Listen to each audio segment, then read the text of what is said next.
Disclaimer: it's inspired by reality, shaped by imagination. What happens when Hollywood's most intense actor, Tom Hardy, sits across from Craig Melvin on Today, expecting to talk about his new film, but ends up locked in a fiery debate about campaign finance reform and whether money has poisoned American democracy? The segment began like any other. Tom was charming, a little shy, talking about storytelling and integrity in art. But then Craig shifted the topic. He brought up how billionaires and corporations have more influence in politics than the people themselves. Tom's eyes sharpened. "That's not democracy," he said quietly. From that moment, the tone changed. Craig pressed for specifics. Tom didn't flinch. What started as a polite chat turned into a tense, gripping exchange about corruption, fairness, and who really runs the country.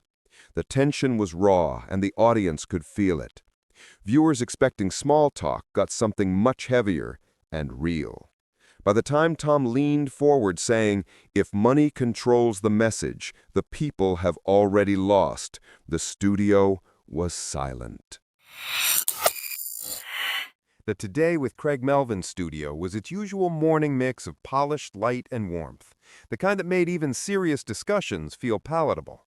A quiet buzz hummed through the set as the producers counted down, and Tom Hardy adjusted his black leather jacket, the faint glint of his wedding ring catching the light. He sat tall, but his expression was guarded, the kind of focused stillness that hinted he wasn't there for fluff. Craig Melvin greeted him with his signature composed smile. "Tom Hardy, good morning. Always a pleasure to have you here," he said, voice smooth but brisk. Tom returned a nod and half smile. "Morning, Craig. Glad to be here." The first few minutes were easy enough. They talked about his new film, a gritty political thriller, and how it explored truth and manipulation in power. The audience chuckled as Tom made a self-deprecating remark about how much time he spent in dark suits lately, both on and off screen. But then Craig leaned forward, resting his cue cards on his knee. "That film raises an interesting question," Craig began, his tone shifting slightly. "Do you think art like that reflects the real world, especially with what's going on in politics today? There's a lot of talk about how campaign finance might be the biggest threat to democracy." Tom's eyes lifted. "Oh, I think that's not just talk. It is the threat." The studio went quiet for a beat. Craig tilted his head. "You mean campaign donations or the influence of money overall?" Tom clasped his hands. "All of it. When you've got billionaires deciding who gets airtime, who gets resources, and who the public even hears from, how's that democracy? It's a business, and I think that's poisoning the whole system." Craig smiled politely, but the sharpness behind his eyes flickered. "Well, some might say money's just part of the system. It funds campaigns, advertising, outreach. Without it, how would candidates even compete?" Tom's jaw tightened slightly. "I think if the system requires money to speak, then it's already silencing most of the population. People can't compete with that kind of influence." The audience murmured softly, a mix of approval and curiosity. Craig leaned back, maintaining the host's cool demeanor, but his voice took on a more pointed tone. "So, are you saying celebrities shouldn't use their platforms to donate or endorse candidates either? Because some might see that as the same kind of influence." Tom didn't hesitate. "I think influence and integrity are different things. If someone believes in a cause and speaks up, fine. But there's a line between supporting a message and buying one." Craig raised an eyebrow. "But don't you think that line's blurry? After all, even movies like yours shape public opinion. That's influence too." The exchange stayed civil, but the temperature was rising. Tom leaned in slightly, his accent sharpening as he spoke. "Movies tell stories, Craig. They can challenge people, make them think, but they don't write laws. They don't buy politicians." The audience clapped lightly, sensing the tension building under the surface. Craig chuckled, a diplomatic sound that didn't quite reach his eyes. "You know, you make it sound simple, but campaign finance is complicated. Reform's been tried before and failed. Maybe it's not as easy as just saying money bad, people good." Tom smiled faintly, but it wasn't amusement. "Maybe it's not easy, no. But pretending it's too complicated to fix, that's how corruption keeps its seat." The crowd murmured again, louder this time. Craig nodded, masking his discomfort with a smooth transition. "Strong words. We'll talk more after the break about what real reform might look like and whether Hollywood should be part of that conversation. As the cameras faded to commercial, Tom leaned back in his chair, expression unreadable. Craig glanced at him briefly, offering a professional half-smile. The air between them buzzed, polite, controlled, but charged. Both men knew it. This wasn't just another interview anymore. It was the start of a debate neither planned to lose. When the cameras came back on, the tension was already simmering beneath the polished surface. Craig Melvin's practiced smile returned, but the set felt tighter, the lighting sharper, the silence between sentences heavier than before. "Welcome back to Today with Craig Melvin," Craig began smoothly. "We're here with actor and producer Tom Hardy, who's sharing some strong opinions about money in politics and whether campaign finance reform could actually protect democracy." Tom nodded politely, his hands clasped on the table. "That's right. I think reform isn't just needed, it's overdue." Craig leaned forward slightly, resting his armrest on the armrest. "So, let's get specific. You're talking about limiting big money in politics. But critics argue that those donations also support jobs, media, travel, logistics. Campaigns aren't cheap. Isn't that just the cost of democracy?" Tom's voice was calm, but there was steel underneath. "Democracy shouldn't be for sale, Craig. If it costs millions just to be heard, you've already priced out the people who can't afford a microphone." The audience clapped softly, several nodding. Craig gave a tight smile, pressing on. "Okay, but we've seen reform attempts before. Public funding, spending limits, they don't always work. Sometimes they even make things worse. You could argue that the problem isn't the money itself, but how it's used." Tom tilted his head. "Sure, but who's controlling how it's used? The same people benefiting from it. You can't fix corruption with the tools that built it." The crowd reacted audibly this time, murmurs, a few chuckles of agreement. Craig adjusted his tie, staying poised. "So let's talk about influence. Hollywood plays a role in shaping public opinion. Some critics might say actors speaking out on politics have their own kind of financial advantage. Do you see the irony?" Tom gave a small, knowing grin. "I see it, but there's a difference between being paid to tell a story and paying to own one." The audience applauded again, louder now. Craig's tone grew a touch more pointed. "Still, you're a wealthy man yourself. You've worked with big studios, major corporations. Do you ever feel like it's easy to criticize the system when you're one of the few people who benefit from it?" Tom's jaw tightened just slightly, his gaze steady. "You can succeed inside a broken system and still want it fixed. That's called having a conscience." That drew an audible gasp, followed by applause that filled the studio. Whoopi Goldberg, sitting nearby as a guest moderator, let out a low "wow," while the audience murmured louder. Craig, sensing the energy shift, straightened his posture and changed tactics. "All right," he said, his tone cooling. "You say the system's broken. So what's your fix, Tom? Ban donations? Tax every ad? Let government decide who can campaign? That sounds less like democracy and more like control." Tom didn't hesitate. "I'd start with transparency. Make every dollar traceable. No dark money, no shell PACs, no anonymous donors. If you're proud of what you're funding, put your name on it." The applause hit again, sharper this time, more divided. Some in the audience clapped enthusiastically, while others crossed their arms, unsure. Craig nodded, lips tightening. "That sounds idealistic, but maybe too idealistic. Politics isn't a movie, Tom. There's no clean ending where everyone suddenly does the right thing." Tom's tone softened slightly, but it was no less direct. "Maybe not, but it's the same excuse people use for not trying. If democracy's a fight, then it's supposed to be uncomfortable. That's the point." The words landed hard. Even Craig paused, tapping his pen on the armrest. "You sound more like an activist than an actor," he said, half smiling. "I suppose being human's part of the job description." Laughter rippled through the room, nervous, uneasy laughter. But the energy had shifted again, and now Tom had the audience leaning toward him, not the host. Craig looked briefly off camera, then back at Tom. "All right," he said, voice lower. "So what you're saying is the people need to take back the system." Tom met his gaze evenly. "Exactly, because if they don't, someone else already has." The audience erupted in applause, half standing. Craig smiled tightly and said, "We'll be right back." But as the music played and the cameras faded to commercial, his smile didn't quite reach his eyes. He glanced at Tom, who was still calm, still collected, but there was something in his expression that said this wasn't over. And both men knew it. When the show returned from the second commercial break, the atmosphere was noticeably different. Gone was the casual morning talk energy that usually filled Today with Craig Melvin. In its place was a stillness, like the studio itself was holding its breath. The audience sat upright, eyes flicking between Craig and Tom. Craig leaned forward with that practiced calm, his tone careful but probing. "We're back with Tom Hardy, who's been sharing strong views about campaign finance and democracy. Tom, you've said money has corrupted politics, that it's silencing people. But let's dig deeper.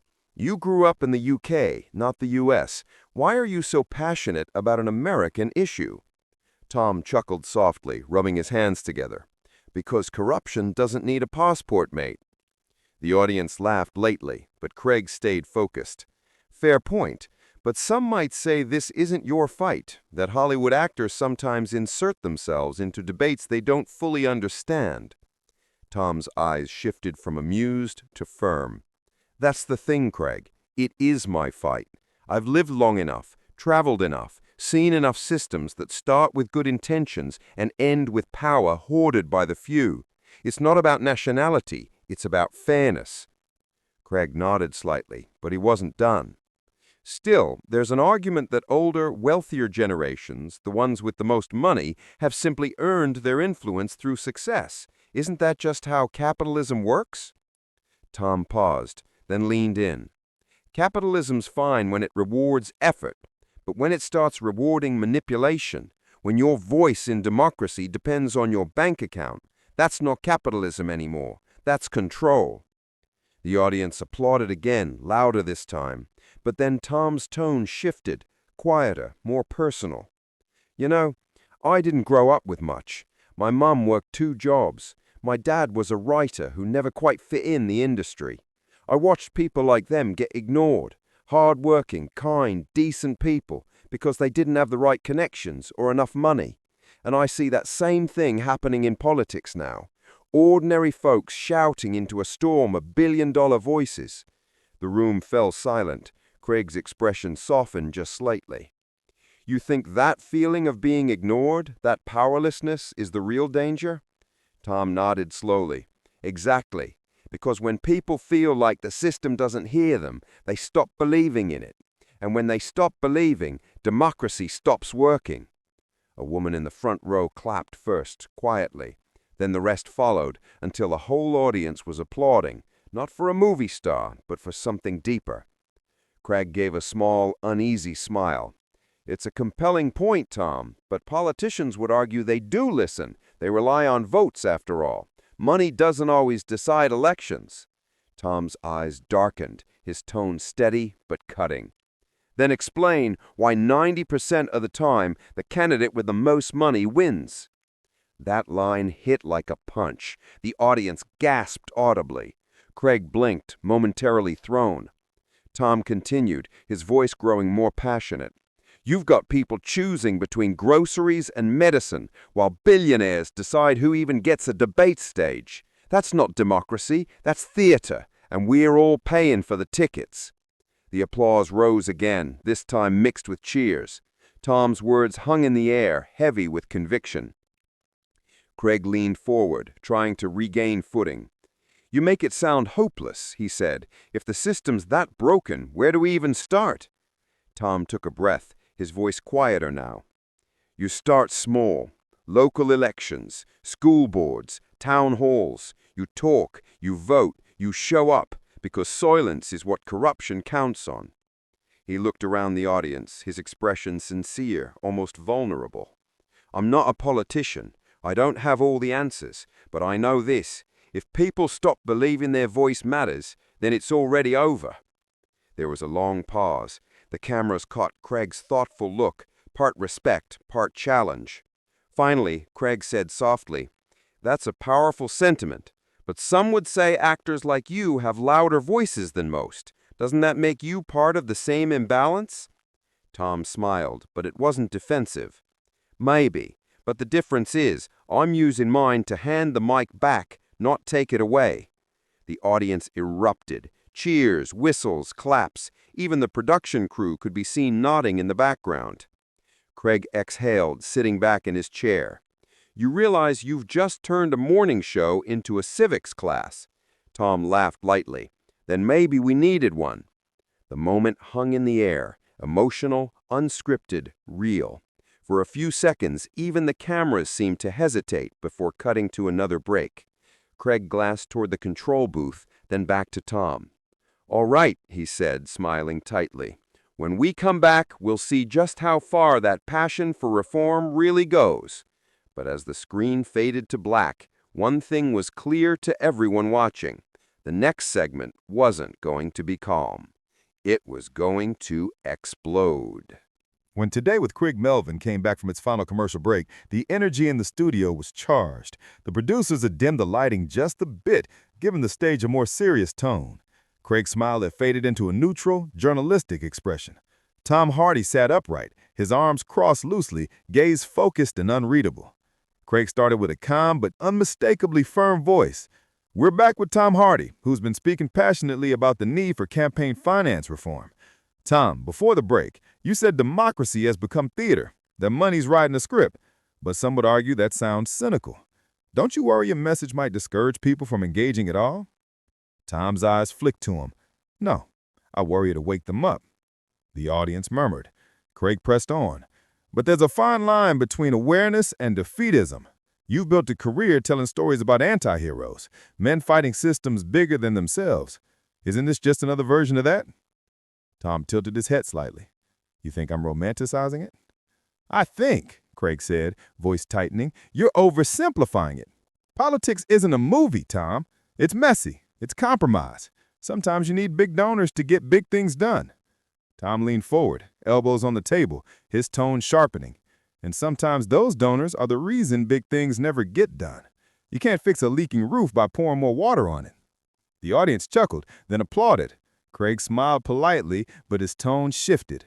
"That's a clever line, but not everyone agrees. Plenty of experts would tell you campaign donations are protected speech, part of free expression." Tom's voice rose slightly, passion creeping in. "Free expression shouldn't come with $1 billion price tag." The room went quiet. Craig adjusted his papers, the tension between them unmistakable now. "Okay, but who decides the limit? You? Me? The government? Once you start restricting speech, you open a dangerous door." Tom didn't miss a beat. "The door's already open, Craig, and it's not the people walking through it, it's the ones buying the building."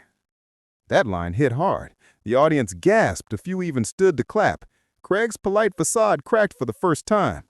"You sound angry," he said, trying to keep his tone neutral. Tom leaned back, voice low. "You should be too." Craig's brow furrowed. "I'm a journalist, Tom. My job is to stay objective." Tom's stare didn't waver. "Objectivity's good, but indifference, that's how corruption breathes." The audience erupted again, a mix of applause and tension. Craig shot a look toward the control booth, the unspoken signal that things were drifting off script. The producer's voice echoed faintly from the earpiece. "Keep it steady, Craig. Stay calm." Craig exhaled through his nose, then asked, "All right, let me ask you this. You talk about corruption like it's everywhere. But don't you think it's unfair to paint the whole system as broken? There are honest people in politics, hard-working campaigners trying to make a difference." Tom nodded. "Absolutely. But they're fighting a current that's meant to drown them." "And yet," Craig shot back, "you're sitting here, a millionaire actor, criticizing a system that gave you a platform to do so." The audience gasped. It was sharp, a jab meant to throw Tom off balance. Tom's posture stiffened. His voice, calm but colder now, cut through the room. "You think having success means I shouldn't speak up? That I should just sit back and enjoy the privilege while others get stepped on?" Craig didn't flinch. "I think there's irony in condemning influence when you've benefited from it." Tom's eyes narrowed. "I use mine to start conversations, not control them." The tension was a living thing now, thick and pulsing. The audience sat frozen. Whoopi off to the side looked like she was silently praying for a commercial cue. Craig pressed on, unwilling to lose ground. "So what? You're saying politicians should stop taking donations altogether? That's not realistic." Tom shot back. "Neither is pretending this is sustainable." The audience broke into spontaneous applause. Craig's jaw flexed, the practiced neutrality slipping. "Tom, this show is about dialogue, not preaching." Tom smiled thinly. "Then maybe it's time someone did preach, because if we keep shrugging it off, one day you'll wake up and realize democracy is just a brand logo, and the only thing it sells is silence." That line landed like a thunderclap. Applause roared through the room, but Craig was already signaling for a break. The control room scrambled. Tom stood up, pulling his mic off, clearly done. "You wanted honesty, Craig," he said, his voice calm but edged with fire. "There it is." Craig tried to interject, but Tom had already set the mic on the desk and walked off stage. The camera crew froze, unsure if they should follow him or stay on Craig. The audience was on its feet now, half cheering, half stunned. Craig exhaled slowly, turning to the camera with the host's composure barely intact. "We'll be right back." The screen faded to black, but by then, the internet was already buzzing. Clips were being cut, captions were being written, and Tom Hardy, the man who turned a morning talk show into a national debate, had just left Today in silence that spoke louder than anything he'd said. When Today with Craig Melvin returned from the unexpected break, the energy in the studio was almost eerie. The seats were still full, but the chatter had died down. Even the air felt heavier. Craig Melvin sat alone at the desk now, his papers untouched, the faint hum of cameras the only sound. He took a breath before speaking. "If you're just joining us," he said carefully, "actor Tom Hardy stepped away during our discussion on campaign finance reform. It was a passionate exchange and emotions ran high. We respect his perspective and his decision to walk off."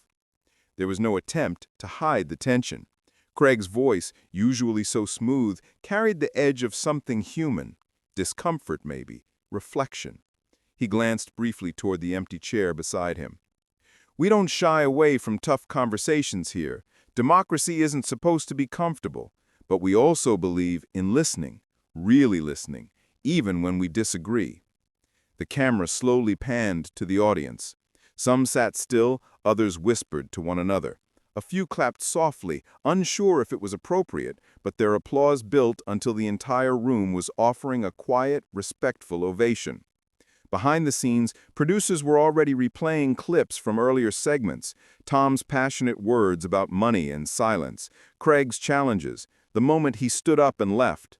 They knew what they had. This wasn't a morning chat anymore. It was a cultural flashpoint. By noon, social media was flooded. #TomHardyWalksOut was trending. Clips hit TikTok, each racking up millions of views within hours. Some praised Tom for speaking truth to power. Others criticized him for being overdramatic. But one thing was clear, everyone was talking. That evening, Craig addressed it again during the network's wrap-up. He kept his tone measured, but his eyes said more than his words. "I think Today reminded us that passion comes from caring.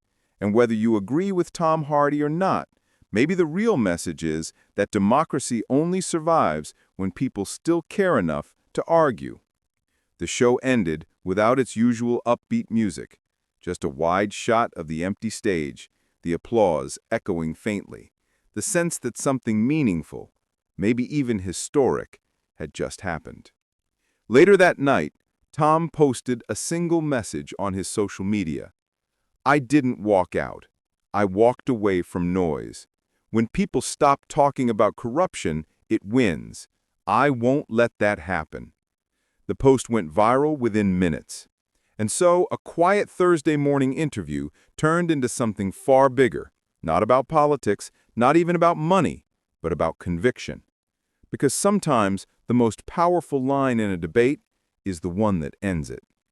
If you enjoyed this intense celebrity moment, subscribe for more powerful clashes, emotional showdowns, and unforgettable TV confrontations. Whose side were you on? Tom's or Craig's? Let us know in the comments.